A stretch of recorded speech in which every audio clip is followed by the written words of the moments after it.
हमारे साथ रेलवे के बहुत सारे कर्मचारी हैं और संजीव सैनी जी हैं जो पुरानी पेंशन नीति को बहाल करने की मांग कर रहे हैं।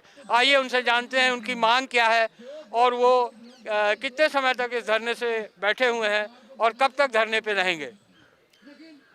बॉस, मेरा नाम संजीव सैनी है और मैं हेडक्वार्टर डिवीज़न जो है नॉर्दर्न रेलवे मैनेजमेंट यूनियन उसका डिवीजनल सेक्रेटरी हूँ। हम लोग पिछले कई अरसे से, पिछले 2023 से हम लोग सरकार को चेता रहे हैं कि ये नेशनल पेंशन स्कीम है, इसको रद्द कर पुरानी पेंशन स्कीम बहाल की जाए। सरकार ने इसका कोई संज्ञान नहीं लिया जितना उसको लेना चाहिए था। एक कमेटी का गठन कर दिया और कमेटियों का मतलब आप जानते हैं भारत में। तो हमने फिर स्ट्राइक बैलेट किया, सीक्रेट स्ट्राइक बैलेट किया, कर्मचारियों के बीच गए। 97% लोगों ने स्ट्राइक के हक में हमने वोटिंग दी है। तो अब हम लोगों ने सरकार को आखिरी चेतावनी के तौर पर ये 4 दिन का क्रमिक भूख हड़ताल पे हम लोग बैठे हैं, जिसमें हमारे मंडल को ये नॉमिनेट हुई है जगह और इसमें JFROPS के सारे घटक दल हैं। इसमें डिफेंस के लोग हैं, इसमें जो है वो हेल्थ सेक्टर के लोग हैं, रेलवे के लोग हैं, इनकम टैक्स के लोग हैं, सभी तरीके के कर्मचारी। ये बताइए सैनी जी कि ये नई पेंशन स्कीम में क्या प्रॉब्लम है जो आप लोग पुरानी पेंशन नीति को बहाल करने की मांग कर रहे हैं। बहुत अच्छा सवाल है आपका बॉस। नई पेंशन स्कीम में प्रॉब्लम्स ही प्रॉब्लम्स हैं। हम इसको नो पेंशन स्कीम मानते हैं। पहली बात तो ये है कि इसमें पेंशन जो है वो सुनिश्चित नहीं है।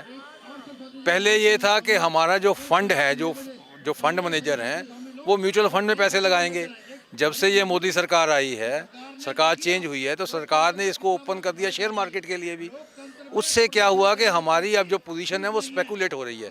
लोगों की पेंशन फिक्स ही नहीं है। अभी एक कर्मचारी हमारा 50,000 से ज़्यादा उसकी बेसिक पे थी, 65,000 के आसपास थी, लेकिन उसकी पेंशन जो हो 3502 रुपये फिक्स हुई है। तो 3502 रुपये में क्या काम करेगा। तो जो नतीजे आ रहे हैं 500, 1000, 3500, 2000 इस तरीके के नतीजे आ रहे हैं।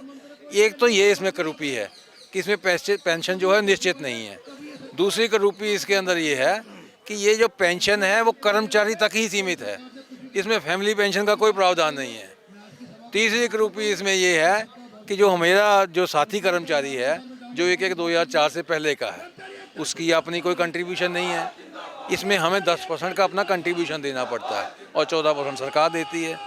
तो ये करूपियाँ हैं जिसमें लोगों का जो अब बुढ़ापा वो सुरक्षित नहीं है इस पेंशन के। जी, तो आप ये बताइए, मोदी जी सबका साथ, सबका विकास, सबका विश्वास की बात करते हैं, तो क्या आप लोगों का भरोसा वो नहीं जीत पा रहे हैं। मोदी जी ने कभी सच बोला है?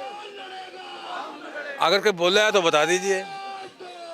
ये सरकार 2 करोड़ नौकरियां देने वाली थी जब 14 में आई थी, तो इन्होंने तो जो जितनी सरकारी नौकरियां खत्म कर दी। हल्का सा कानून लेके आ गए फिक्स टर्म एम्प्लॉयमेंट का। तो मोदी जी की कथनी और करनी में बहुत फर्क है। हम लोग पॉलिटिकल लोग नहीं हैं, हम लोग तो एक ट्रेड यूनियन और सरकार के बीच में जो वार्तालाप होनी चाहिए उसके पक्ष में हैं। हमें मोदी से कोई मतलब नहीं है। हमें ये है कि आप हमारे कर्मचारियों का जो बुढ़ापा है उसको सुरक्षित कर दीजिए। तो आप देख सकते हैं कि ये कर्मचारी, जिसमें रेलवे के भी और कई विभागों के कर्मचारी है, वो कह रहे हैं कि इन कर्मचारियों का रिटायरमेंट के बाद जीवन जो है वो सुरक्षित होना चाहिए, बुढ़ापा सुरक्षित होना चाहिए। दिल्ली न्यूज़ 24x7.com के लिए मैं संजय कुमार, दिल्ली से।